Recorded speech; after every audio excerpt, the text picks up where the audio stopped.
Hello everyone. स्वागत है आप लोगों का अपने यूट्यूब चैनल टीचिंग एग्जाम्स पे। आज इस वीडियो में हम लोग नेक्स्ट क्लास स्टार्ट करेंगे। जैसा कि आपको सबको पता होगा कि हम लोग बीपीएससी 4.0 की सीरीज चला रहे हैं, जिसमें यूथ पब्लिकेशन के यूथ यूथ के जो सारे प्रीवियस ईयर हैं टीआरई के पीवाईक्यू टीआरई के पीवाईक्यू हम लोग देख रहे हैं। तो अभी तक जो हमारे क्वेश्चंस कंप्लीट हो चुके हैं उनमें हिस्ट्री का सॉरी हिस्टरी हिस्ट्री कंप्लीट हो चुका है, जियोग्राफी भी कंप्लीट हो चुका है, और बात करें तो हम इकोनॉमिक ये भी कंप्लीट हो चुका है, और पॉलिटी भी कंप्लीट हो चुका है। ठीक है, तो और चल क्या रहा है अब हमारा साइंस का पोर्शन चल रहा है। साइंस में हमारा अभी फिजिक्स चल रहा है। ठीक है, फिजिक्स के जितने भी क्वेश्चन हैं वो कवर हो रहे हैं। तो फिजिक्स के क्वेश्चन जो हैं कवर हो रहे हैं, और साथ ही में इसका एंड होने वाला है। इसके बाद क्या चलेगा? केमिस्ट्री चलेगा। केमिस्ट्री, ठीक है, केमिस्ट्री के बाद जूलॉजी। तो चलिए स्टार्ट करते हैं। जो भी हमारे साथी बीपीएससी टीआरई 4.0 के लिए तैयारी कर रहे हैं, जैसा कि आपको पता है तैयारी के लिए वैकेंसी के न्यूज़ आ चुकी है, और ये फरवरी तक नोटिफिकेशन आपको देखने को मिलेगा। ठीक है, तो समय बहुत कम है। तो बीपीएससी, जैसा कि आपको पता होगा, जो भी बीपीएससी के द्वारा एग्ज़ाम कंडक्ट कराए जाते हैं, क्वेश्चंस रिपीट होते हैं। इस वजह से मैंने ये सीरीज स्टार्ट करी है। तो बहुत ही इंपॉर्टेंट क्वेश्चन होते हैं, और बीपीएससी के क्वेश्चंस का लेवल जो होता है जीएस का, वो भी ठीक ठाक होता है। तो आशा करते हैं आप लोगों को वीडियो पसंद आ रहे होंगे, और आप देख रहे होंगे, पढ़ रहे होंगे अच्छे से, तैयारी ठीक ठाक चल रही होगी। और चलिए स्टार्ट करते हैं। नेक्स्ट क्वेश्चन जो हमारे अभी तक कंप्लीट हो चुके हैं, जो हमारा नेक्स्ट क्वेश्चन होगा, क्वेश्चन नंबर 59 से स्टार्ट होगा, मिसलिनियस से। ठीक है, अभी तक जो हमारे क्वेश्चन कवर हो चुके हैं, ये 59 तक हो चुका था। भू स्थित उपग्रह घूमता है, ये क्वेश्चन हमारा कंप्लीट हो चुका था। ठीक है, और जो हमारा नेक्स्ट क्वेश्चन है, किसी चालक का प्रतिरोध समानुपाती होता है उसके अनुप्रस्थ काट के क्षेत्र के, उसके घनत्व के, या फिर अगला ऑप्शन क्या है, उसकी लंबाई के। तो राइट आंसर है हमारा ऑप्शन सी, उसकी लंबाई के। ठीक, फैक्ट भी साथ में देखते हैं हम लोग। किसी चालक पदार्थ का प्रतिरोध उस चालक पदार्थ से होकर धारा के प्रवाह में उत्पन्न होने वाली बाधा की माप होता है। किसी चालक के पदार्थ का प्रतिरोध आर से प्रदर्शित किया जाता है। तो आर बराबर lambda L upon A. R जो होता है चालक पदार्थ का प्रतिरोध होता है, और लेमडा जो होता है विशिष्ट प्रतिरोध होता है। एल चालक की लंबाई होती है, चालक पदार्थ की लंबाई, और ए जो होता है हमारा चालक पदार्थ की अनुप्रस्थ काट का क्षेत्रफल। तो चालक का प्रतिरोध उसकी लंबाई के समानुपाती तथा उसकी अनुप्रस्थ काट के क्षेत्रफल के व्युत्क्रमानुपाती होता है। ठीक है, जबकि प्रतिरोध चालक के घनत्व पर निर्भर नहीं करता है। ठीक है, तो अगला क्वेश्चन देखते हैं क्या है हमारा। ये क्वेश्चन भी हमारा पूछा गया है बीपीएससी स्कूल टीचर 2023 पेपर 4 में। विंडो या घरेलू क्लीनर या परफ्यूम स्प्रेयर के रूप में इस्तेमाल की जाने वाली स्प्रे बोतलें निम्नलिखित में से किस पर काम करती हैं? तो किस पर काम करती हैं? ये बर्नौली का सिद्धांत पे काम करती हैं। ऑप्शन बी हमारा करेक्ट है। फैक्ट देखेंगे क्या है। विंडो या घरेलू क्लीनर या परफ्यूम स्प्रेयर का एक प्रकार का कड़ित्र उपकरण है जो स्प्रे के गठन से तरल के फैलाव की सुविधा प्रदान करता है। यह उपकरण बर्नौली के सिद्धांत पर कार्य करता है। ठीक है, किसी बहने वाले द्रव्य की कुल यांत्रिक ऊर्जा यानी दाब ऊर्जा, स्थितिज ऊर्जा और गतिज ऊर्जा नियत रहती है। अर्थात जिस स्थान पर द्रव का वेग कम होता है वहाँ दाब अधिक हो जाता है, और जिस स्थान पर द्रव का वेग अधिक होता है वहाँ दाब कम हो जाता है। अगला क्वेश्चन क्या है हमारा। नेक्स्ट क्वेश्चन इज, एक व्यक्ति पृथ्वी पर अधिक भार किस स्थिति में धकेल सकता है? ये क्वेश्चन हमारा BPSC school teacher paper 2 shift 1 में पूछा गया था। तो ये खड़े होने की स्थिति पे। ठीक है, इसका राइट आंसर क्या हो जाएगा? अधिक भार कब होगा? व्यक्ति पृथ्वी पर अधिक भार किस स्थिति में धकेल सकता है? खड़े होने की स्थिति में। ठीक है, राइट आंसर बी हो जाएगा हमारा।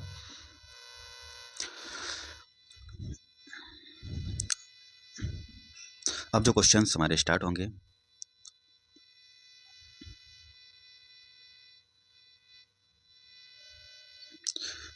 केमिस्ट्री में हमारा भौतिक रसायन से क्वेश्चन है। तो शुद्ध पानी की तुलना में अशुद्ध पानी का क्वथनांक कैसा रहता है? तो समान रहता है, बढ़ जाता है या घट जाता है? तो राइट आंसर हमारा इसमें हो जाएगा ऑप्शन बी। इसका जो अशुद्ध पानी का क्वथनांक है बढ़ जाएगा, ऑप्शन बी करेक्ट हो जाएगा। ठीक है, नेक्स्ट क्वेश्चन क्या है हमारा? अच्छा, फैक्ट में देख लेंगे। शुद्ध जल की तुलना में अशुद्ध जल का क्वथनांक बढ़ जाता है। ऐसा इसलिए क्योंकि पानी में अशुद्धियाँ वाष्प के दबाव को कम कर देती हैं। जिसका अर्थ है क्वथनांक तक पहुँचने के लिए अधिक ऊष्मा की आवश्यकता होती है। तो शुद्ध जल का क्वथनांक कितना होता है? 100 डिग्री सेंटीग्रेड या 100 डिग्री सेल्सियस। ठीक है, अगला क्वेश्चन क्या है? हाइड्रोजन परमाणु के nवें स्थिर कक्ष का अर्धव्यास किसके समानुपाती है? तो ऑप्शन क्या हो जाएगा? n/n² या फिर n/n या फिर n²। तो राइट आंसर क्या हो जाएगा हमारा इसमें? ऑप्शन सी करेक्ट हो जाता है, n² होता है। ठीक है, अगला क्वेश्चन देखते हैं। अभिक्रिया जिसमें ऑक्सीकरण संख्या घटती है को कहा जाता है, क्या कहा जाता है? तो उसको ऑप्शन ए हमारा करेक्ट हो जाएगा, रिडक्शन कहा जाता है, अपचयन। ठीक, अपचयन कब कहा जाता है? ऑक्सीकरण संख्या घटती है। फैक्ट भी देखेंगे। ऑक्सीकरण शब्द का प्रयोग तत्वों तथा यौगिकों के ऑक्सीजन से संयोग के लिए होता है। ऑक्सीजन के संयोग के लिए पदार्थ में तत्व की ऑक्सीकरण संख्या में ह्रास या अपचयन कहलाता है। ठीक है, ह्रास अपचयन कहलाता है। दूसरे शब्दों में पदार्थों द्वारा एक या अधिक इलेक्ट्रॉन ग्रहण करने के प्रक्रम को अपचयन कहते हैं। जैसे कि 2ZnO यानी कि 2 जिंक और ऑक्सीजन के अणु जो टूटेंगे 2 जिंक के और ऑक्सीजन में निकलेंगे। ठीक है, अगला क्वेश्चन देखते हैं क्या है हमारा। निम्नलिखित में से किस तत्व की परमाणु त्रिज्या सबसे बड़ी है? तो सबसे बड़ी जो परमाणु त्रिज्या होगी लिथियम की होगी, ऑप्शन ए हमारा करेक्ट हो जाएगा। अगला क्वेश्चन क्या है हमारा? फलों को जबरदस्ती पकाने के लिए निम्नलिखित में से किस गैस का उपयोग किया जाता है? तो ये एथिलीन का यूज किया जाता है फलों को पकाने के लिए। इसका रासायनिक सूत्र क्या होता है? C2H4। ठीक है, अगला क्वेश्चन क्या है हमारा? सोडियम हाइड्रोक्साइड और हाइड्रोक्लोरिक अम्ल की अभिक्रिया से सोडियम क्लोराइड और जल बनते हैं। ये कौन सी अभिक्रिया है? तो इसको क्या बोलेंगे? ये उदासीनीकरण। ठीक है, इमली में कौन सा अम्ल है? उसमें टार्टरिक अम्ल पाया जाता है, ऑप्शन ए हमारा हो जाएगा। लैक्टिक अम्ल किसमें? दूध में पाया जाता है। ठीक है, सिरके में एसिटिक अम्ल पाया जाता है।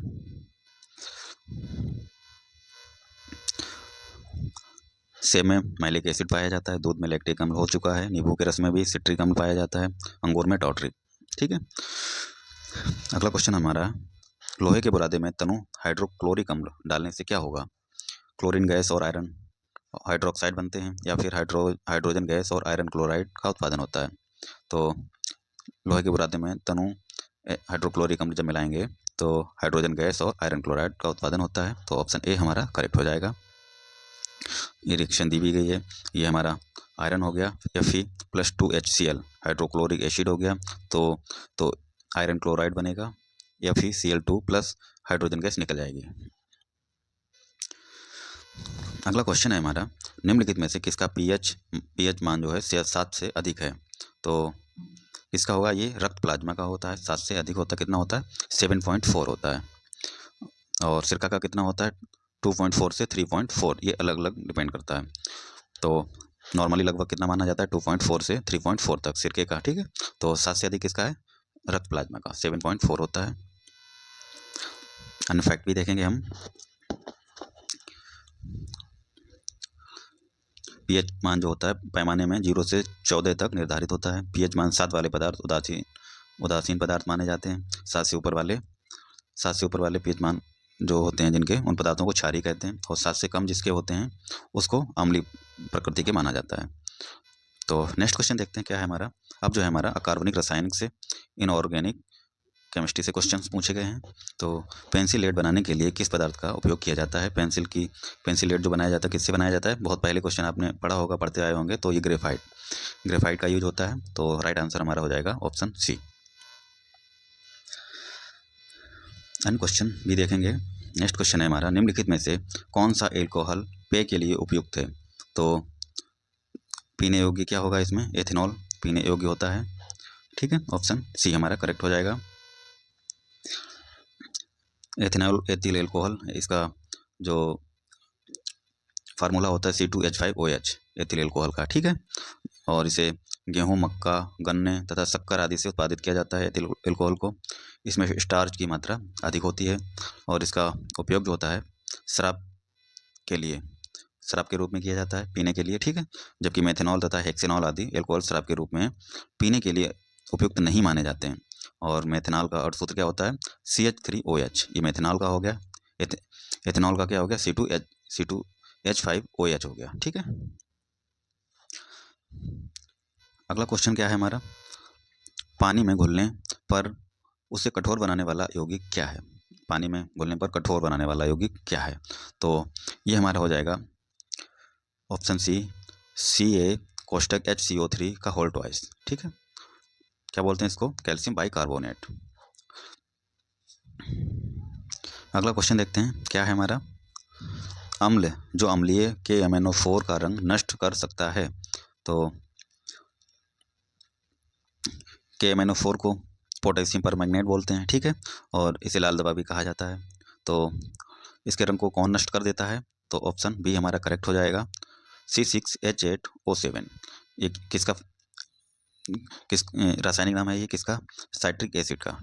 C6H8 और O7 साइट्रिक एसिड का रासायनिक अणुसूत्र है। अगला क्वेश्चन देखते हैं, निम्नतम अवस्था में हाइड्रोजन परमाणु की कक्षा में एक इलेक्ट्रॉन की चाल होती है। एक इलेक्ट्रॉन की चाल कितनी होती है निम्नतम अवस्था में, ठीक है। तो ये राइट आंसर क्या हो जाएगा हमारा, option C CY137, option C correct हो जाएगा हमारा। अगला क्वेश्चन देखेंगे क्या है, Al2O3 2SiO2 2H2O, ये किसका रासायनिक सूत्र है, निम्नलिखित में से किसका रासायनिक सूत्र है। तो ऑप्शन बी करेक्ट हो जाएगा, चीनी मिट्टी का। ये क्वेश्चन हमारा कब पूछा गया है, TRE 2 में पूछा गया था। अगला क्वेश्चन क्या है दोस्तों, मिट्टी के तेल के बर्तन में बर्फ का टुकड़ा डाला जाता है। बर्फ के पिघलने पर मिट्टी के तेल की सतह कैसी होगी, उठेगी, गिरेगी, वैसी ही बनी रहेगी। तो इसमें राइट आंसर क्या हो जाएगा, ऑप्शन बी हमारा करेक्ट हो जाएगा, तेल की सतह गिरेगी नीचे को। ये क्वेश्चन कब पूछा गया था, TRE 1 में पूछा गया था, पेपर सेकेंड शिफ्ट फर्स्ट में। अगले क्वेश्चन जो है हमारे कार्बनिक ऑर्गेनिक केमिस्ट्री से हैं। लुईस की अवधारणा निम्नलिखित में से किसके बर्ताव की व्याख्या करता है। तो लुईस की अवधारणा क्या है, ऑप्शन ए करेक्ट हो जाएगा, क्षार की। GN लुईस ने अम्ल और क्षार का वर्णन करने के लिए एक वैकल्पिक अवधारणा का प्रस्तावित किया था। इन्होंने संरचना और बंधन के आधार पर अम्ल और क्षार का सामान्यीकृत व्याख्या दी। तो राइट आंसर हमारा क्षार हो जाएगा, ऑप्शन ए। नेक्स्ट क्वेश्चन क्या है हमारा, ऑप्शन क्वेश्चन नंबर 18 है, उदासीनीकरण प्रक्रिया का उत्क्रम क्या है।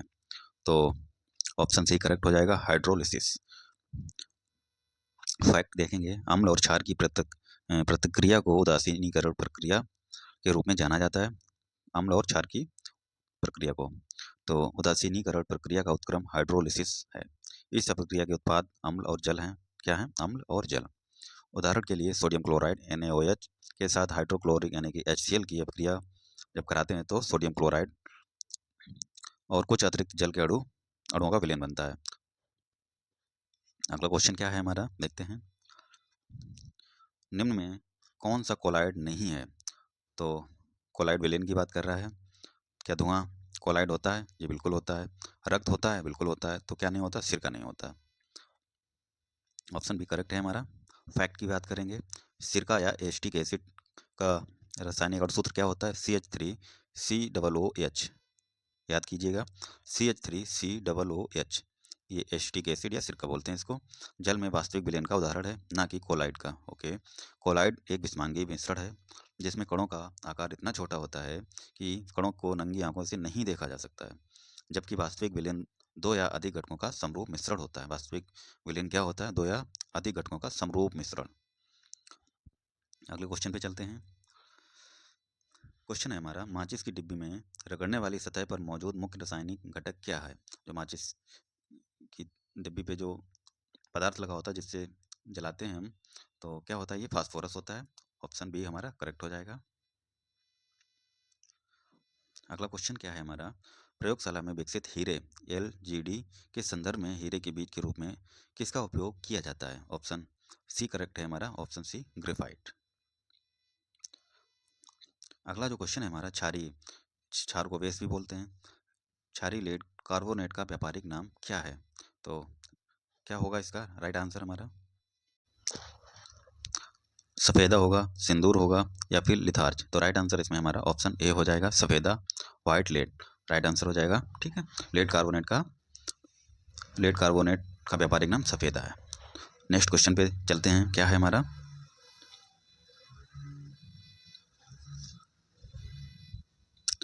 प्रबल अम्ल और दुर्बल क्षारक से बने लवण का पीएच मान क्या होता है?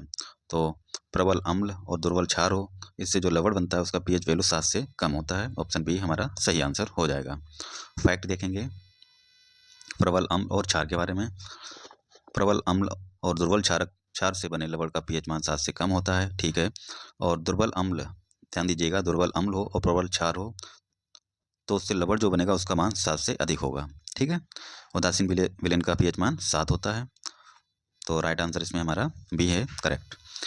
निम्नलिखित में से कौन सा अम्ल क्षार का संकेतक है? तो इसमें राइट आंसर हल्दी हो जाएगा हमारा, ऑप्शन बी। अगला क्वेश्चन क्या है हमारा, शुष्क बुझे हुए चूने पर क्लोरीन गैस की क्रिया से कौन सा पदार्थ बनता है? तो पिरंजक चूड़, ऑप्शन बी करेक्ट आंसर है हमारा। शुष्क बुझे हुए चूने का अणुसूत्र क्या होता है? Ca कोष्टक में OH का होल ट्वाइस। तो शुष्क बुझे हुए चूने से क्लोरीन गैस की क्रिया कराते हैं, क्लोरीन मतलब Cl2 कराने से पिरंजक चूड़ यानी कि ब्लीचिंग पाउडर CaOCl2 प्राप्त होता है, ठीक है। यह क्रिया दी गई है और यह प्रतिक्रिया कब होती है? कमरे के ताप पर, जिसमें कैल्शियम क्लोराइड और कैल्शियम हाइपोक्लोराइड का मिश्रण बनता है। अगला क्वेश्चन जो है हमारा, अब ये क्वेश्चन देखो मिसलिनियस से स्टार्ट हो गए हैं, ठीक है। निम्नलिखित में से कौन नीले लिटमस को लाल में बदल देता है? तो ऑप्शन देखते हैं, नीले लिटमस को लाल में बदल देता है।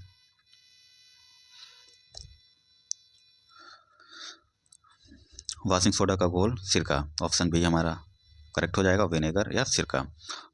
फैक्ट देखेंगे हम,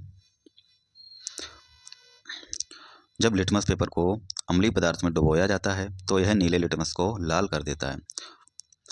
किसमें? अम्लीय पदार्थ में जब डुबोएं तो नीले को लाल, ध्यान दीजिएगा, नीले को लाल कर देता है। और जब लिटमस पेपर को क्षार में डुबोया जाता है, क्षारीय पदार्थ में, तो यह लाल लिटमस को नीला करता है। लाल को नीले में क्षारीय पदार्थ करता है और अम्लीय पदार्थ नीले को लाल में करता है, ठीक है, ध्यान दीजिएगा। अगला क्वेश्चन क्या है हमारा, रासायनिक भाषा में मोर्चा या जंग क्या है? तो क्या होगा हमारा right answer? Ferric oxide, option C हमारा करेक्ट हो जाएगा। जंग को क्या बोलते हैं? Ferric oxide. अगला क्वेश्चन है हमारा, सूखी बर्फ, ड्राई आइस के बारे में बात कर रहा है।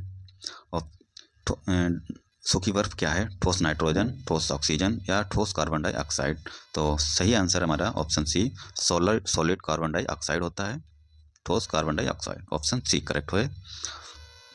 सूखी बर्फ जो होती है ठोस कार्बन डाइऑक्साइड होता है। फैक्ट देखेंगे, सूखी बर्फ कार्बन डाइऑक्साइड का ठोस रूप है, एक अणु जिसमें एक कार्बन परमाणु होता है जो 2 ऑक्सीजन परमाणु से बंधा होता है, ठीक है। सूखी बर्फ कैसी होती है? रंगहीन, गंधहीन, गैर ज्वलनशील होती है तथा पानी में घुलने पर पीएच मान को कम कर सकती है, जिसमें कार्बोनिक एसिड बनता है। अगला क्वेश्चन क्या है हमारा, निम्न ऑक्साइडों में कौन सा जल में घुलनशील है? क्वेश्चन नंबर 29, कौन सा जल में घुलनशील है? तो ये राइट आंसर हमारा calcium oxide, option A correct हो जाएगा, ठीक है, CaO। अगला क्वेश्चन देखते हैं,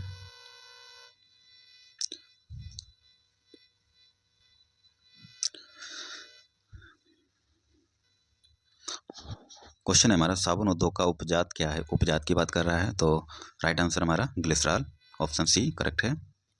फैक्ट देखेंगे, साबुन उद्योग का उपजात ग्लिसरॉल होता है। वस्तुतः साबुन उच्च वसा अम्लों के सोडियम लवण हैं। कैसे? साबुन क्या है? उच्च वसा अम्ल के सोडियम लवण होते हैं। इसमें पामटिक अम्ल, स्टीयरिक अम्ल और ओकोइक अम्ल प्रमुख है। अच्छे साबुन में 10% से अधिक नमी होनी चाहिए। कितनी नमी होनी चाहिए? 10% से अधिक। अगला जो क्वेश्चन है हमारा, ये एग्जाम प्राइमरी लेवल पे TRE 3 में पूछा गया था, कैंसिल जो हो गया था। निम्नलिखित में से कौन सा एम्फोटेरिक अणुओं में शामिल है? एम्फोटेरिक अणुओं में कौन शामिल है? जल हमारा हो जाएगा right answer option C. Fact भी देखेंगे, जल एम्फोटेरिक अणुओं में शामिल किया जाता है। एम्फोटेरिक ऑक्साइड अम्ल और क्षार के रूप में कार्य कर सकता है। एम्फोटेरिक कैसा होता है? अम्ल और क्षार के रूप में कार्य कर सकता है। यह अम्ल और क्षार दोनों को निष्क्रिय कर देता है।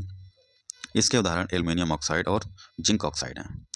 अगला क्वेश्चन है हमारा, यदि हम कपूर को खुले बर्तन में रखें तो उसकी मात्रा बराबर घटती रहती है, जिसका इस घटना को क्या बोलेंगे? तो इस घटना को हम ऊर्ध्वपातन बोलेंगे या फिर उत्सदन बोलेंगे। उत्सादन, ऑप्शन ए हमारा करेक्ट हो जाएगा। तो ठोस से डायरेक्ट गैस में बदलने को ठोस से गैस में क्या बोलते हैं? ऊर्ध्वपातन। तो ऊर्ध्वपातन या उत्सादन बोलते हैं। तो राइट आंसर हमारा ऑप्शन ए हो जाएगा। अगला क्वेश्चन क्या है हमारा, कमरे के ताप पर द्रव स्थिति में रहने वाली धातु का नाम बताइए। तो ऑप्शन ए पारा। क्या है आंसर हमारा? पारा हो जाएगा। फैक्ट भी देख लें, कमरे के ताप पर द्रव स्थिति में रहने वाली धातु पारा है। पारे को क्विक सिल्वर भी कहते हैं। ये ऊष्मा और विद्युत का सुचालक होता है। कैसा होता है? ऊष्मा और विद्युत का सुचालक होता है पारा। ब्रोमीन ऐसी धातु है जो कमरे के ताप पर द्रव अवस्था में पाई जाती है। सोडियम जो होता है उसके बारे में बात कर रहे हैं। सोडियम अत्यंत अभिक्रियाशील धातु होती है। इसके मिट्टी के तेल में रखा जाता है। सोडियम को कहाँ रखा जाता है? मिट्टी के तेल में। क्यों? बहुत ही ज़्यादा अभिक्रियाशील धातु है। अगला क्वेश्चन है हमारा, जिंक ऑक्साइड का साधारण रूप से किस उत्पादन में उपयोग किया जाता है? तो इसका उपयोग पेंट में किया जाता है। ऑप्शन बी करेक्ट हो जाएगा हमारा। अगला क्वेश्चन देखते हैं। नेक्स्ट क्वेश्चन है हमारा, किस ईंधन की दक्षता डैश के संदर्भ में व्यक्त की जाती है? उसके घनत्व, किसी ईंधन की जो एफिशिएंसी होती है, दक्षता होती है, उसको कैसे व्यक्त करते हैं? उसके घनत्व के आधार पे, उसके कैलोरी मान के आधार पे, उसकी मात्रा के आधार पे। तो उसकी कैलोरी जो मान होता है उसके आधार पर उसकी एफिशिएंसी या दक्षता को व्यक्त करते हैं। तो राइट आंसर हमारा हो जाएगा बी, कैलोरी मान। अगला क्वेश्चन है हमारा, धातु निष्कर्षण में निम्नलिखित में से किसका उपयोग किया जाता है? धातु निष्कर्षण की बात कर रहा है। तो राइट आंसर क्या हो जाएगा हमारा? ऑप्शन बी हो जाएगा, पेट्रोलियम। नेक्स्ट क्वेश्चन देखते हैं क्या है हमारा,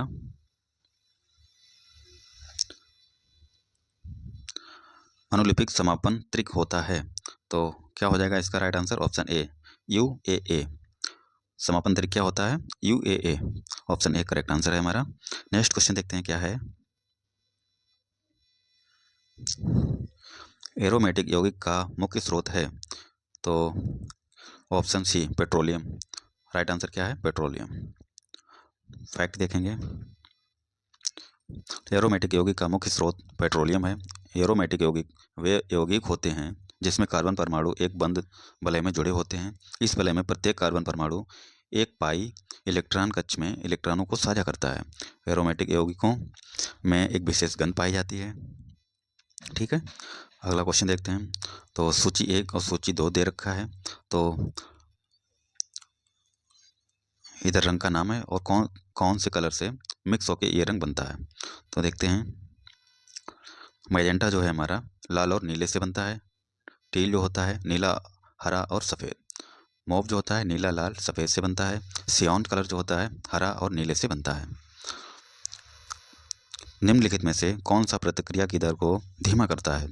तो क्या राइट आंसर होगा? ऑप्शन डी, इसमें से कोई नहीं। समांगी उत्प्रेरक भी नहीं होगा, उत्प्रेरक वर्धक भी नहीं होगा, विषमांगी उत्प्रेरक भी नहीं होगा। तो राइट आंसर इनमें से कोई नहीं। फैक्ट देखेंगे, मंद प्रतिक्रियाएं जिनके वेग साधारण ताप पर नापे जा सकते हैं तथा इन प्रतिक्रियाओं की क्रियाविधि का अध्ययन आसानी से किया जा सकता है। प्रतिक्रियाओं की दर को विष या अवरोधक धीमा करता है। एक उत्प्रेरक की उपस्थिति में प्रतिक्रिया का वेग अधिक हो जाता है। उत्प्रेरक की उपस्थिति में प्रतिक्रिया की सक्रिय ऊर्जा की क्रियाविधि बदल जाती है। धन उत्प्रेरक सक्रिय ऊर्जा को घटा देता है जिससे प्रक्रिया तेज होने लगती है। तो फैक्ट भी देखते चल रहे हैं। अगला क्वेश्चन है हमारा,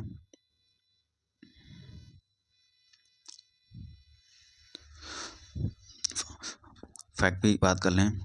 वैसी प्रतिक्रियाएं जिससे प्रतिकारक एक ही अवस्था में रहते हैं समांगी प्रतिक्रियाएं कहलाती हैं। और दूसरा क्या है? वैसी प्रतिक्रियाएं जिसमें प्रतिकारक जो होते हैं एक से अधिक अवस्था में रहती है, पेसमांगी प्रतिक्रिया कहलाती है। नेक्स्ट क्वेश्चन है हमारा, निम्नलिखित में से कौन सा तरल बिजली का कुचालक है? तरल बिजली का कुचालक की बात कर रहा है, तो संतरे का रस होता है, नमकीन पानी या नींबू का रस, ये तीनों बिजली के सुचालक होते हैं। कैसे? सुचालक। तो राइट आंसर क्या हो जाएगा हमारा इसमें? इनमें से कोई नहीं, नमकीन पानी भी नहीं होगा क्योंकि ये सुचालक है, नींबू का रस भी सुचालक है, संतरे का रस भी सुचालक होता है। और क्या पूछ रहा है? कुचालक की बात कर रहा है, तो ऑप्शन डी करेक्ट हो जाएगा, उपरोक्त में से कोई नहीं। अगला क्वेश्चन क्या है हमारा, विलयन या विलायक के प्रति इकाई आयतन या प्रति इकाई द्रव्यमान में उपस्थित विलय की मात्रा को रसायन में किस रूप में जाना जाता है? तो विलयन की सांद्रता। Right answer option D. अगला क्वेश्चन क्या है, बुलेट प्रूफ जैकेट बनाने के लिए उपयोग किए जाने वाला फाइबर क्या होता है? तो केवलर होता है। वो केवलर से बुलेट प्रूफ जैकेट बनाई जाती है। ऑप्शन डी करेक्ट है हमारा, केवलर। अगला क्वेश्चन क्या है, निम्नलिखित में से किसकी ऑक्टेन संख्या शून्य है? तो शून्य की बात कर रहा है, isooctane, new octane, N octane, उपरोक्त में से एक से अधिक या उपरोक्त में से कोई नहीं, तो इनमें से कोई नहीं हो जाएगा। ठीक है, फैक्ट देखेंगे हम लोग, पेट्रोल की गुणवत्ता व्यक्त करने वाला अंक जो है ऑक्टेन संख्या कहलाता है। ऑक्टेन संख्या क्या होता है? पेट्रोल की गुणवत्ता को व्यक्त करता है। पेट्रोल जितना अधिक अच्छा होता है उसकी ऑक्टेन संख्या उतनी अधिक होती है, अच्छे पेट्रोल की ऑक्टेन संख्या अधिक होती है। ठीक है, आइसो ऑक्टेन में ऑक्टेन संख्या 100 तथा एन हेप्टेन में ऑक्टेन संख्या 0 होती है। तो आइसो ऑक्टेन की ऑक्टेन संख्या कितनी होती है? 100 होती है, और एन हेप्टेन जो होता है इसकी 0 होती है। तो एन हेप्टेन दिया नहीं गया है, तो राइट आंसर हमारा क्या हो जाएगा? उपरोक्त में से कोई नहीं। अगला क्वेश्चन क्या है, क्रमिक पोषी स्तर में विषाक्त पदार्थों की सांद्रता में वृद्धि को क्या कहा जाता है? तो सुपोषण जैव आवर्धन नहीं, जैव आवर्धन कहा जाता है। ऑप्शन बी करेक्ट हो जाएगा हमारा। अगला क्वेश्चन क्या है,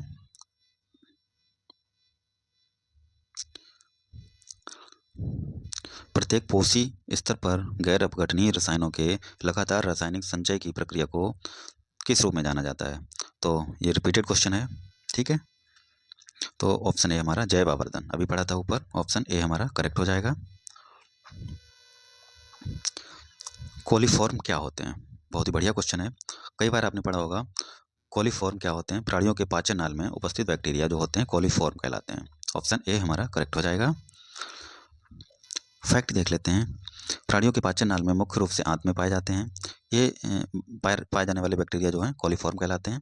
कोलिफॉर्म बैक्टीरिया जो होते हैं भू सतह के जल में, मिट्टी में तथा पौधे पर भी पाए जाते हैं। यह हानिकारक बैक्टीरिया नहीं होते हैं, यानी कि हेल्पफुल होते हैं हमारे फंक्शन करने के लिए। अगला क्वेश्चन क्या है हमारा, खाने के डिब्बों पर जिंक के बजाय टिन की परत चढ़ी होती है, क्योंकि जिंक टिन की तुलना में महंगा होता है। बिल्कुल गलत, टिन की तुलना में जिंक का गलनांक अधिक होता है। टिन की तुलना में जिंक अधिक प्रतिक्रियाशील होती है, तो राइट आंसर ऑप्शन सी हो जाएगा। टिन की तुलना में जिंक जो होती है अधिक प्रतिक्रियाशील होती है। ऑप्शन सी हमारा करेक्ट आंसर है। ये क्वेश्चन कई बार रिपीटेड है, देखिए टीआरई 1 में पूछा गया है, ठीक है, और टीआरई 2 में भी पूछा गया है। अगला क्वेश्चन क्या है, तो ये थे आज के हमारे केमिस्ट्री के सारे क्वेश्चंस। ठीक है, और अगली क्लास में हम लोग जीव विज्ञान के क्वेश्चन देखेंगे।